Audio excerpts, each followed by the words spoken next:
new places to go, new things to see.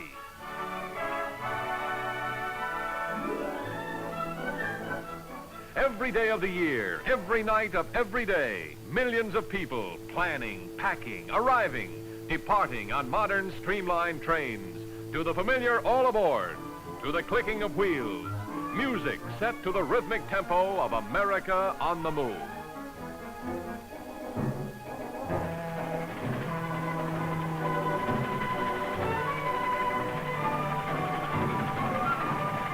To accommodate the nation's travelers, the American railroads are constantly at work, building finer, faster, more modern trains. The last word in streamlined comfort and spaciousness.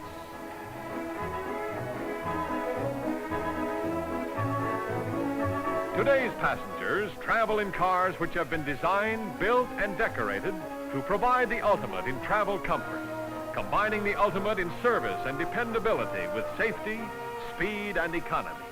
I'm Alfred Perlman. I'm a railroad man, and I'd like to tell you something about our railroad and what we're doing on it. People tend to take the railroad pretty much for granted. We in the railroad business probably haven't told the story of the changing conditions in our...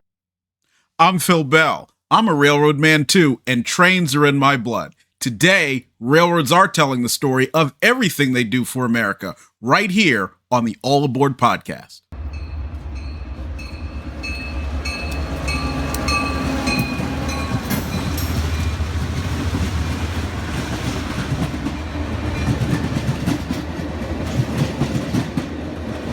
Welcome back to the All Aboard podcast. I am your conductor, Phil Bell. I want to thank each and every one of you who has been watching, liking, sharing, and subscribing over the past couple of weeks. We're blessed to have you on board. Let's get to it. We are talking about Amtrak today and how we are going to make American passenger rail great again. So let's get started. Now, in our last video, I went on and on and on about how Amtrak is a factory of sadness. And quite frankly, it's true. Amtrak has probably been one of the worst enterprises ever created with the goal of providing any kind of service, much less passenger rail service. And I hate to say it because of all the great people who are out there who helped to try and make passenger trains run, but the model is broken. However, there are a lot of good things that Amtrak has. The first thing they have is called Arrow, which is the company's computerized reservation system. Now, the CRSs have been an important part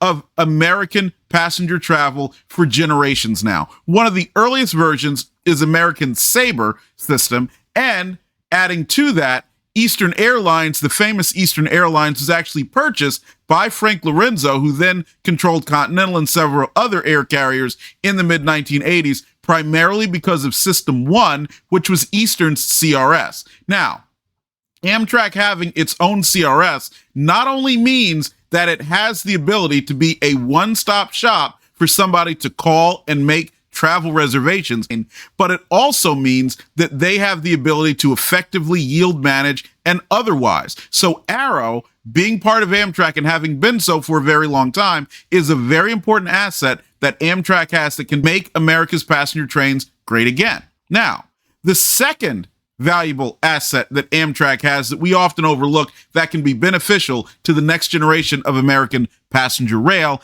is Amtrak's access to station facilities. Now, this is a little bit of an odd one because you got to remember, as I said in the previous video, Amtrak does not serve all of the lower 48 states. It certainly does not serve all 50 states, and the majority of the stations it neither owns nor controls.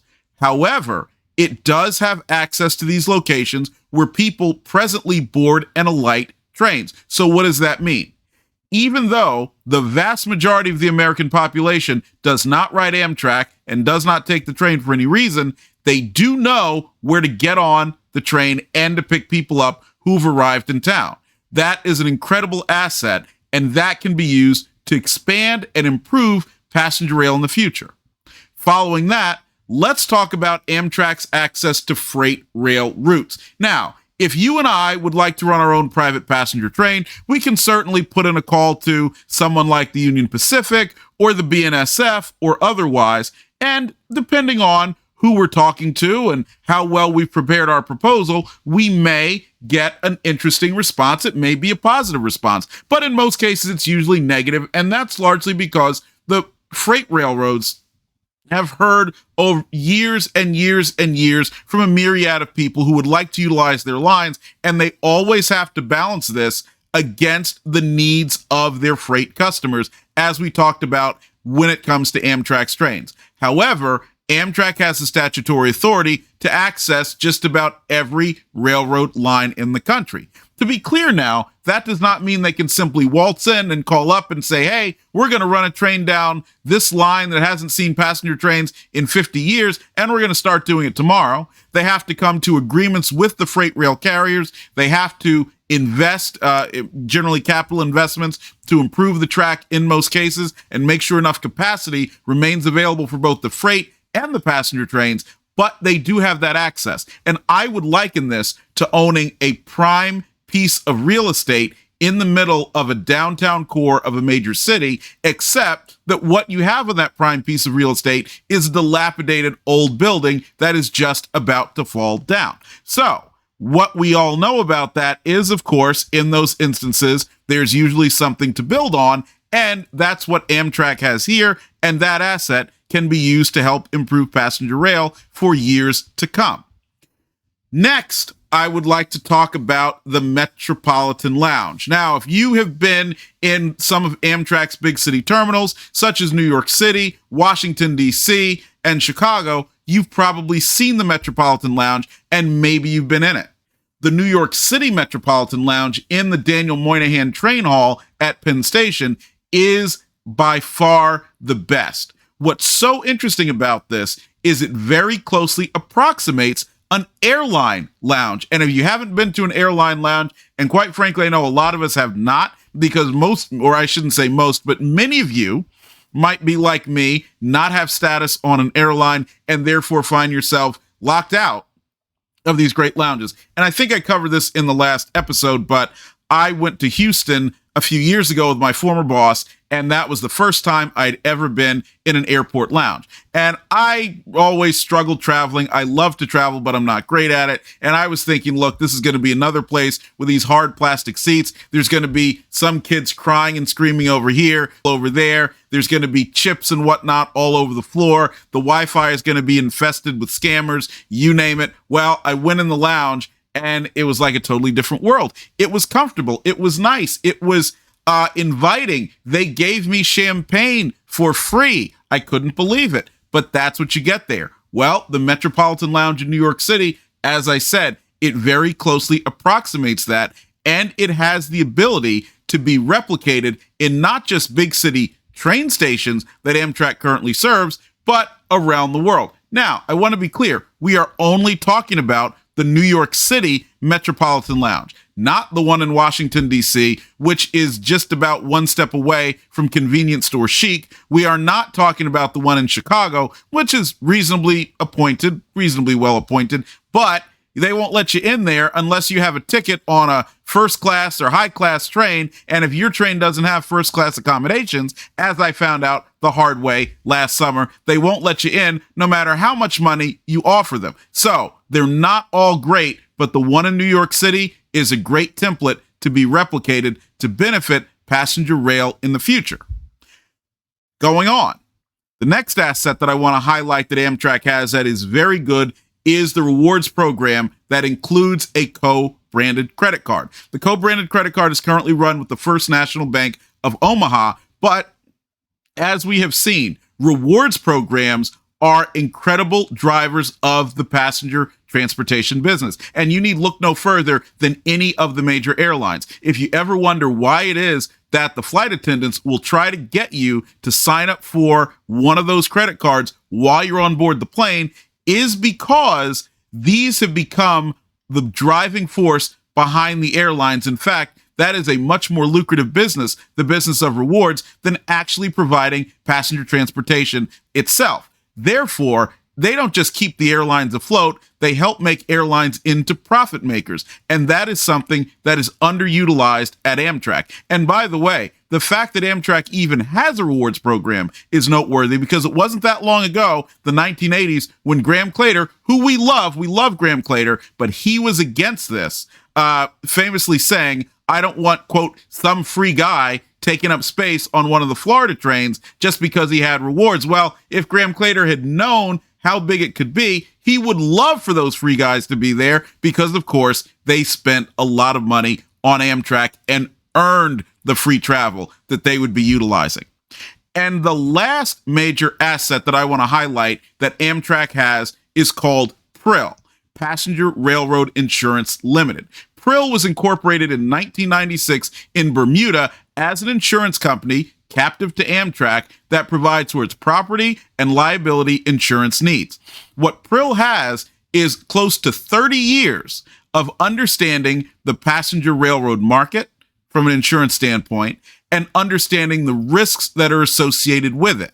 This is something that is not well understood in the existing private insurance market. And that is why whenever you hear about someone saying, we'd love to run excursions with this steam engine or that steam engine, or wouldn't it be cool if somebody came along and decided to operate their own passenger train outside of Amtrak, those almost always die in large part because the cost of liability insurance is so steep. And while I do blame the insurers to a certain extent, because quite frankly, they just shouldn't charge that much, the risks are not that great given the safety of passenger and freight rail. But the real bugaboo here is the trial bar. The trial lawyers love to come after railroads. It doesn't matter how difficult it is to make a profit running a railroad. They look at railroads, and it doesn't matter whether you're talking about a passenger carrier like Amtrak, a freight carrier, or even an equipment manufacturer, and think this is the robber baron days of the 1800s and that JP Morgan is going to have to just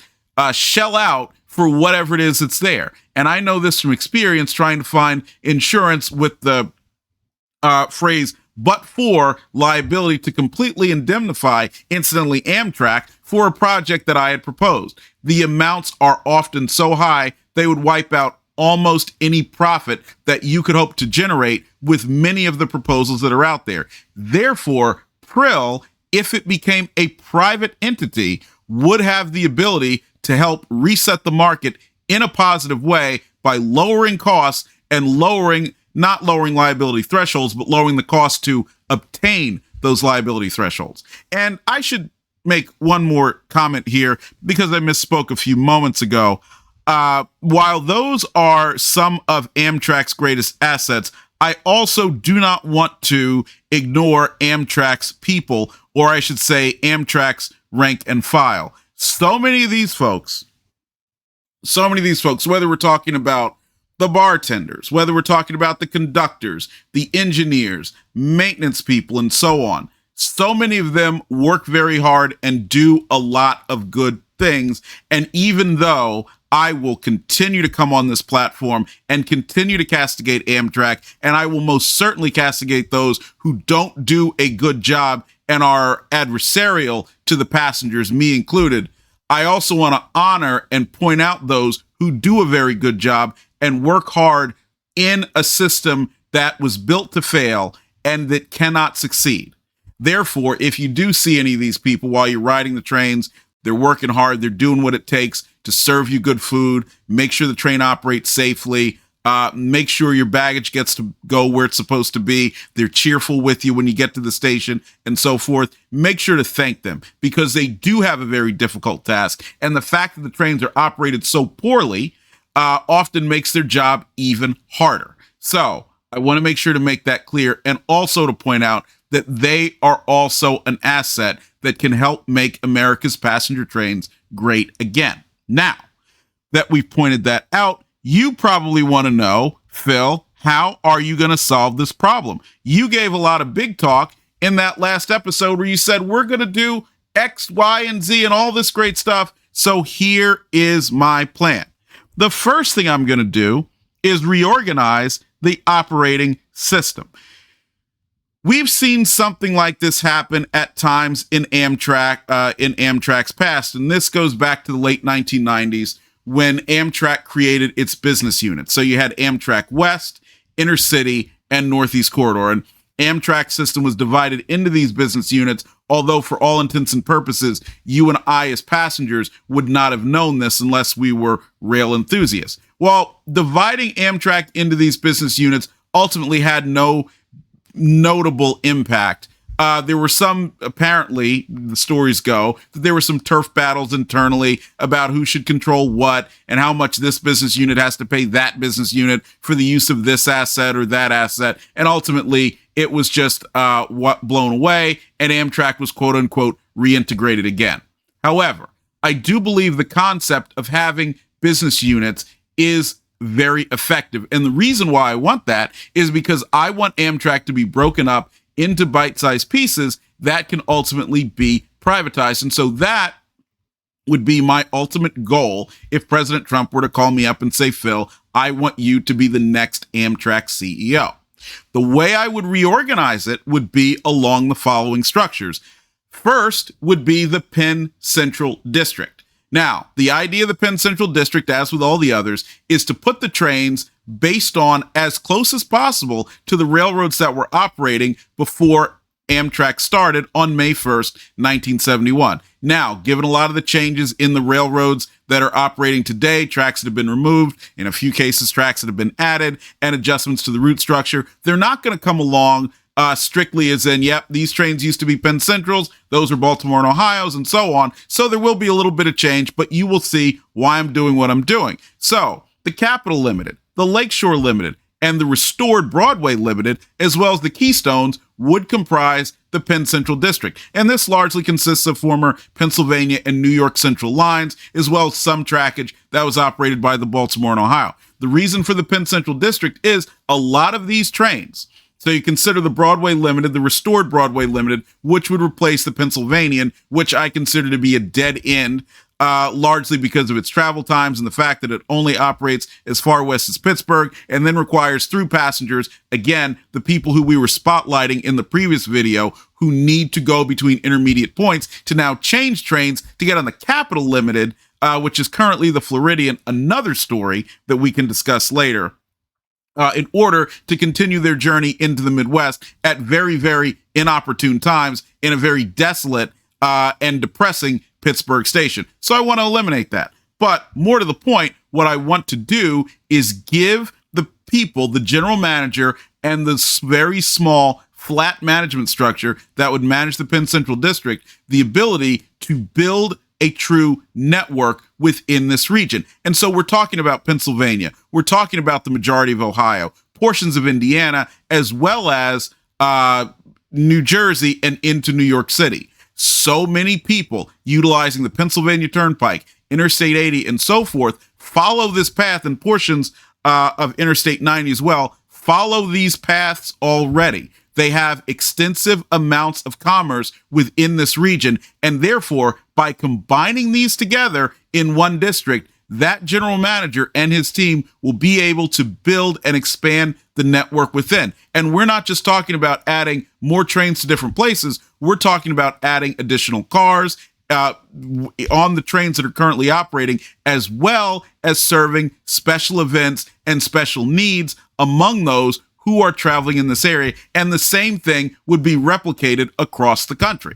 The next district would be the New Haven district. That would include the Boston to Washington trains on the Northeast Corridor, the Empire Corridor, the Connecticut River Valley Service, Ethan Allen, Vermonter, Adirondack, and the Downeaster. Again, think about what we're doing here. New England, where this is heavily, primarily located. New England, putting the Downeaster together with the Boston-Washington corridor, the Connecticut Valley services, and so on. All of these are areas that have extensive intercourse, as they would say in an earlier time, among those areas, and therefore putting these trains together makes a lot more sense. And also, we're keeping the Northeast Corridor services together, so the majority of people who are traveling in that Boston to Washington corridor would see no change, although they would certainly see a positive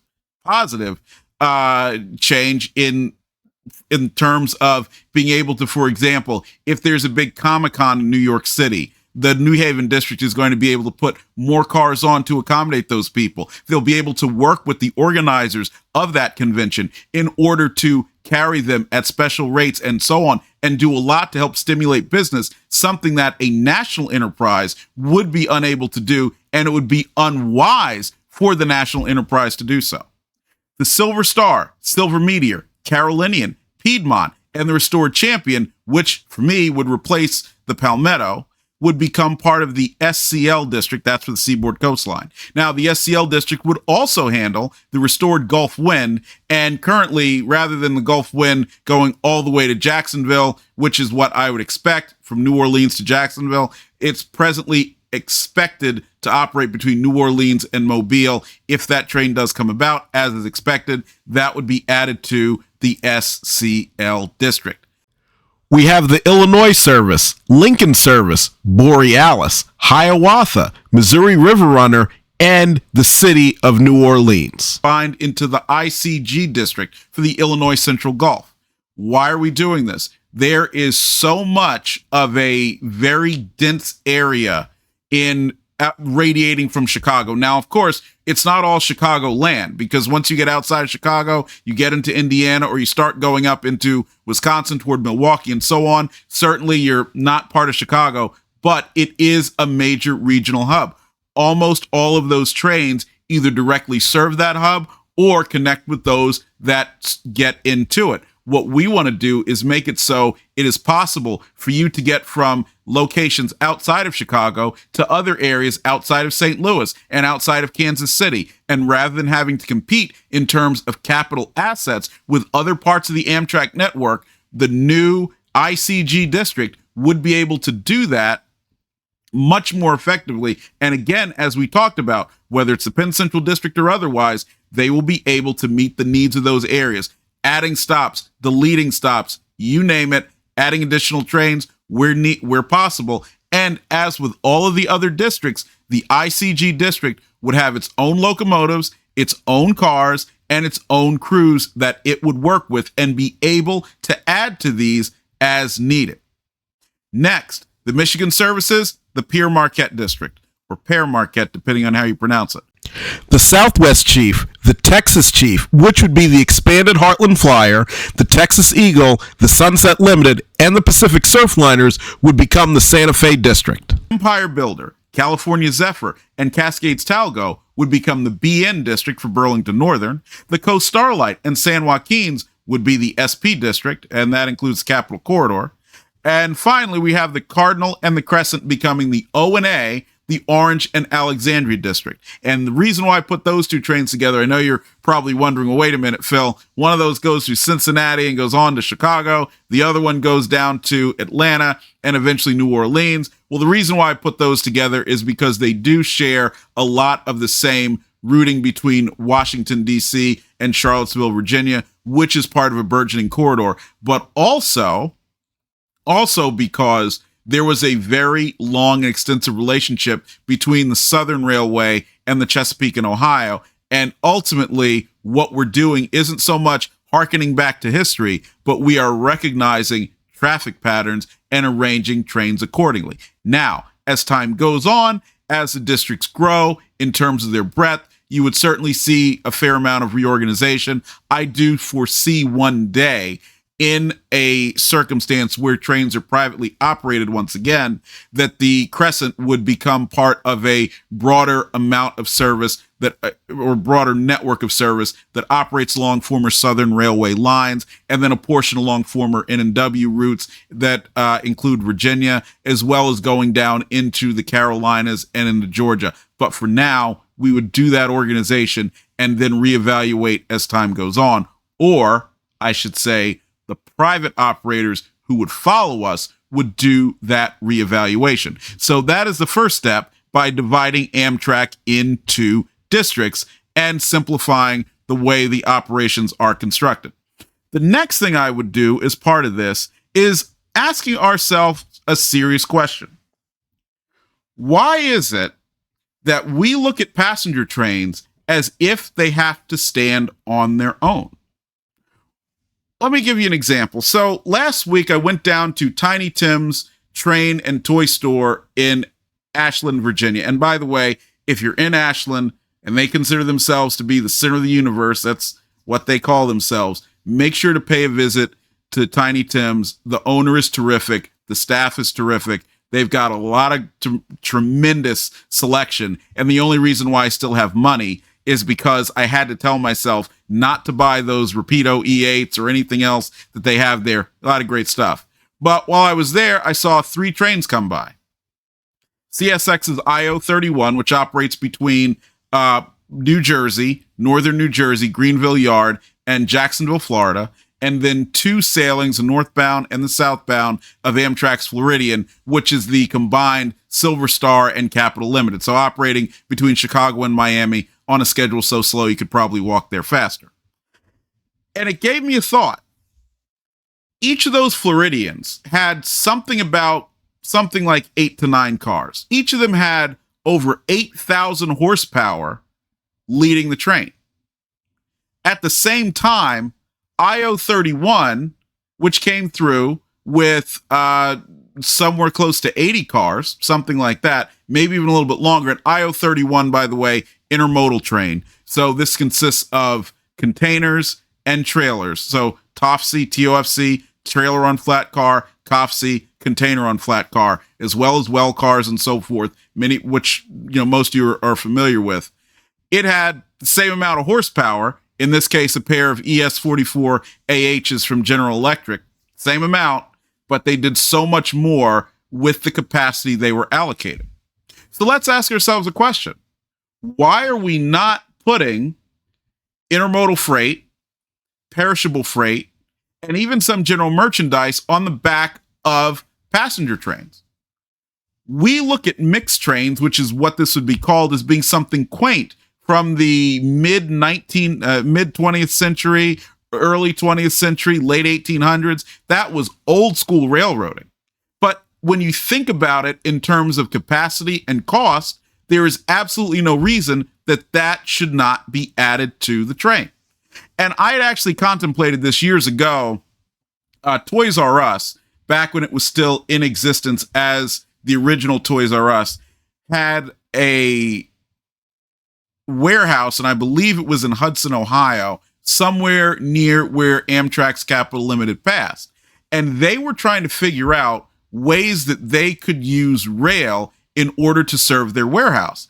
And I'd actually reached out to them because I'd read about this somewhere, and I came up with an idea, which candidly at the time was half-baked, but it was an interesting start of an idea where you could put what would be several of these cars on the back of the Capital Limited. The impact to the Capital would be relatively minor. The only problem was we'd have to really figure out how to get those cars from the warehouse location, which was along, I believe, the Cleveland line, but don't quote me on that, Norfolk Southern's former Conrail Cleveland line, to an appropriate station location where the addition and subtraction could take place. Now, if this were being done with the blessing of the freight railroads, because you would be hauling their freight on the back of the passenger trains, then the additions and subtractions of the freight cars could be done during extended station stops in places such as Cleveland, in places such as Pittsburgh, in places such as Syracuse and Albany, and so on. And this would have absolutely no negative impact on the quality of ride or safety being offered aboard the passenger train. But this would not only lower the cost of providing the passenger service, this would benefit the freight railroad and turn that passenger train once again into an asset rather than a liability. And under my leadership, under my plan, the divisions that we talked about would be doing just that. They would be actively partnering with the freight railroads they travel over in order to haul their freight as part of passenger trains. And adding to that, we would end the order, and when I say end, I mean I do not want to take delivery of a single one of those IRO passenger cars and these little fixed consist passenger trains. That would not be compatible with mixed train operation. In fact, we would also no longer take any more delivery of the Siemens Charger locomotives, because future motive power needs should be solved by something such as Metras SD70 MACHs, which would be able to have the tractive effort, because it's tractive effort that matters, not horsepower, in order to pull the passenger consists as they currently stand, as well as extended passenger consists and freight that would be added to them by our host railroad partners. This would make it possible to add more passenger trains, lower costs, and improve transportation overall. That is a win-win-win, and something that we have never heard Amtrak suggesting in any meaningful way, aside from the late 1990s era effort where they did add a lot of so-called express freight to Amtrak trains, but this was done in a way that was very adversarial to the freight railroads, and one of the reasons why it came to an end. Not only that, but it was also poorly done.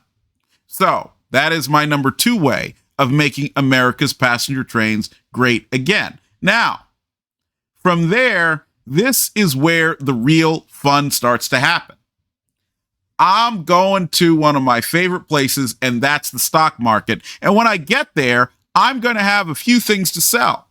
The first thing I would sell would be Arrow.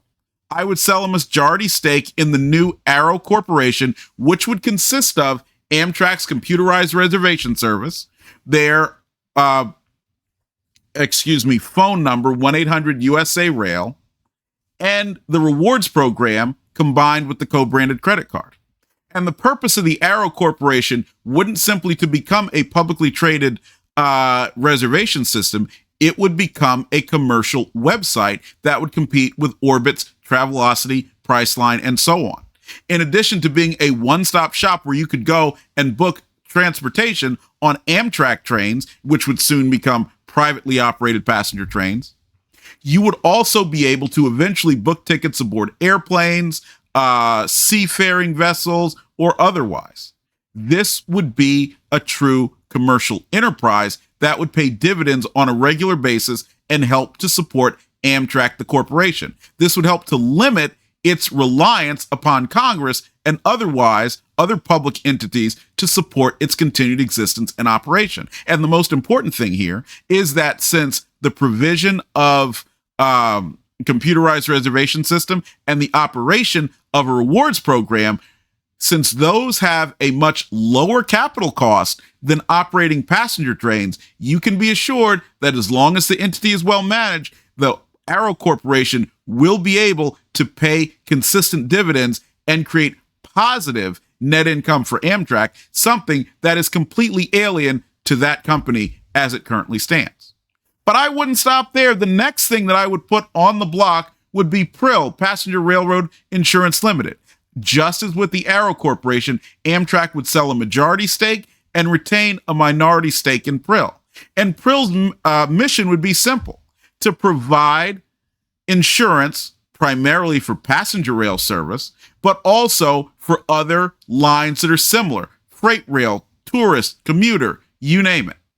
PRIL would lower the cost of doing business in terms of insurance needs, and this would open up things very much for the rail industry as a whole. You would see short-line railroads having much better peace of mind and much better coverage than they currently do because, again, PRIL understands this market in ways that other commercial insurers do not. And because now we would be privatizing this would not be PRIL competing with the private sector. This would be PRIL as part of the private sector. And as you know, insurance companies typically do generate very strong returns in most cases. Now, of course, there are situations where things can get out of hand, just as with the fires out in California and so on. But this would enable Amtrak to once again obtain positive net income that goes beyond the strict provision of passenger railroad service.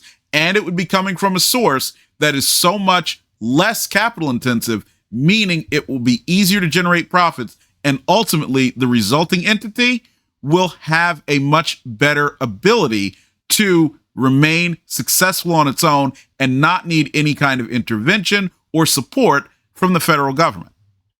Now, remember those stations that we talked about earlier? Well, I would roll them in to what I'm calling currently Station REIT, REIT, for real estate investment trust. And for those who aren't familiar, a real estate investment trust is simply a vehicle that either holds property or other assets that can act similar to property. So that can include easements, that can include leases, and otherwise, whether we're talking about buildings, raw land, and so on. And a lot of us interact with REITs on a daily basis and don't even realize it. So a lot of the office buildings that people work in, or shopping centers, and even in some cases homes, apartments, and so on, are part of REITs, real estate investment trusts, and the majority of those are publicly traded. Well, Station REIT would be just like that, because remember, even though I said Amtrak does not own nor control the majority of the stations they serve, you can package their ability to access those stations,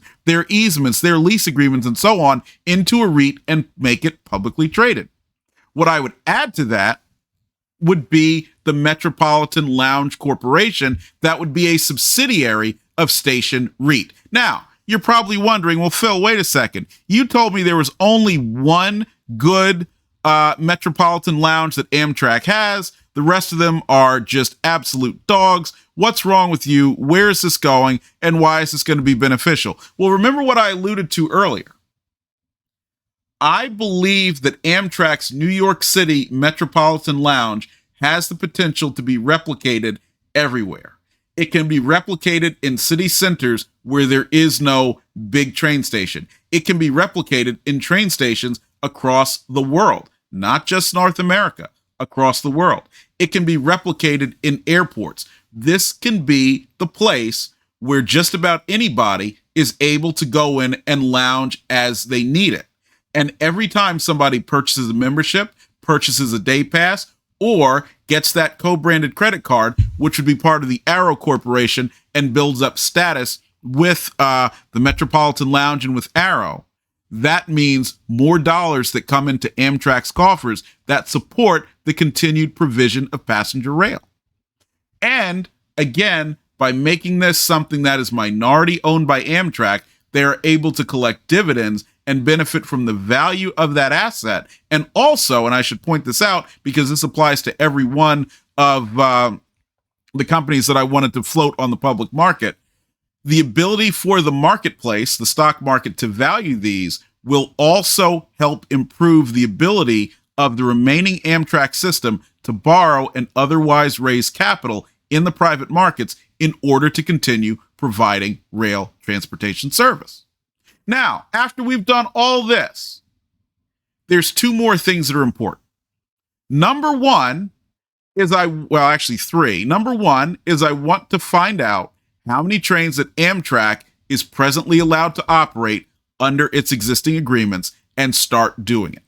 We would take equipment from anywhere and everywhere and take it into the respective divisions that I outlined earlier, and they would then be required to operate up to the maximum number of trains they're allowed to do so under these agreements. And the point of that is simple, because the more people that we are able to accommodate on the trains in as many sailings as possible. So if they're allowed to add an additional train on the Lakeshore Limited route, which I don't believe they are, but if they're allowed to do that without any further negotiation, go ahead and do it. That would mean 2 frequencies on that route as opposed to 1.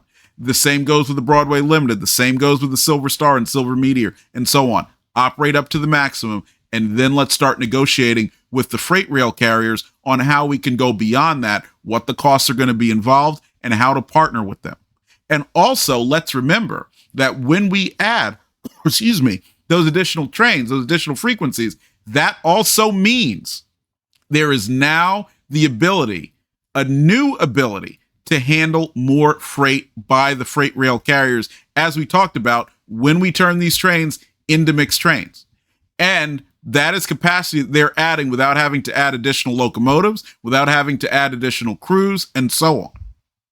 And speaking of the crews, I would also, and this might be the most controversial thing I say today, I would end the practice of Amtrak having its own crews anywhere except for the Northeast Corridor line. Now, you're probably wondering, Phil, why would you do that? What are you going to do with all the operating crews? And I'm speaking of train and engine crews here. Well, I would work with the private rail carriers, the class ones, the short lines, the regionals, and so forth, that Amtrak and the baby Amtraks traverse, and have them incorporate those crews into their seniority rosters. And the reason for that is simple, because as we expand passenger rail, there is no reason why passenger rail should have to wait for the ability to qualify crews when there is an ample supply of class 1, short line, and regional crews out there who would happily benefit from additional work. And those existing crew bases and so on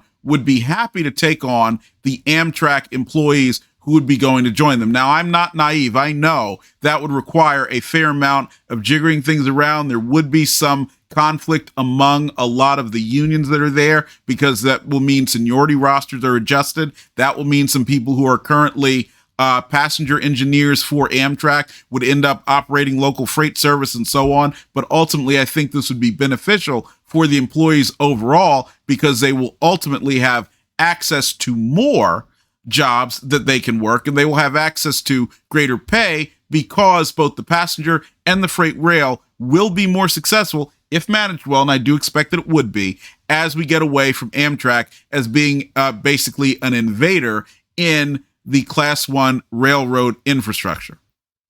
And the final thing that I would do, and this is also very important, and the second most controversial thing that I'll say today, is that after we get the operating divisions running well, we're going to sell them off too.